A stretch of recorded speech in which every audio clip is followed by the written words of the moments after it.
நான் ஏற்கனவே இதை பலமுறை சொல்லிவிட்டு இருக்கிறேன். அனைத்து இந்திய அண்ணா முன்னேற்ற கழகத்தில் பிரிந்திருக்கின்ற சக்திகள் அனைவரும் இணைய வேண்டும் என்று தான் சொல்லியிருக்கிறேன்.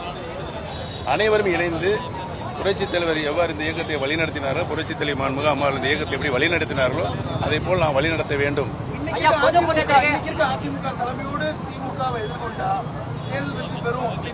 முடியாது.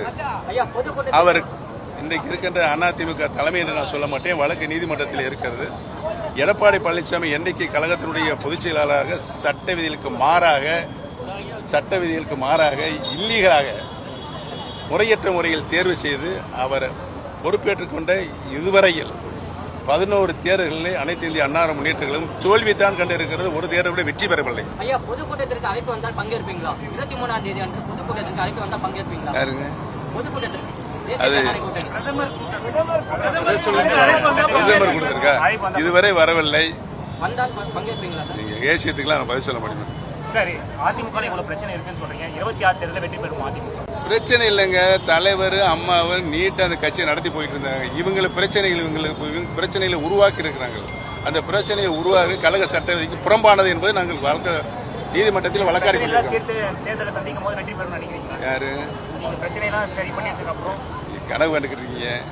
கனவு நனவாகிறதே நான் இப்ப சொல்லிட்டு இருக்கிறேன். அனைத்து இந்திய அண்ணா முன்னேற்ற கழகத்தில் விரிந்திருக்கின்ற சக்திகள் அனைவரும் இணைய வேண்டும்.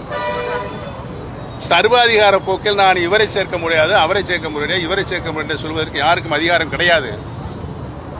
அண்ணா எப்படி கட்சியை வளர்த்தார், புரட்சித் தலைவர் எப்படி கட்சியை வளர்த்தார், மாண்புமிகு அம்மா அவர்கள் எப்படி கட்சியை வளர்த்தெடுத்தார் என்பதெல்லாம் கடந்த கால வரலாறு.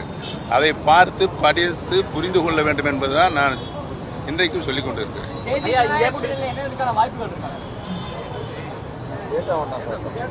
சொல்லியாச்சு. யூகங்களுக்கெல்லாம் நான் பதில் சொல்ல முடியாது.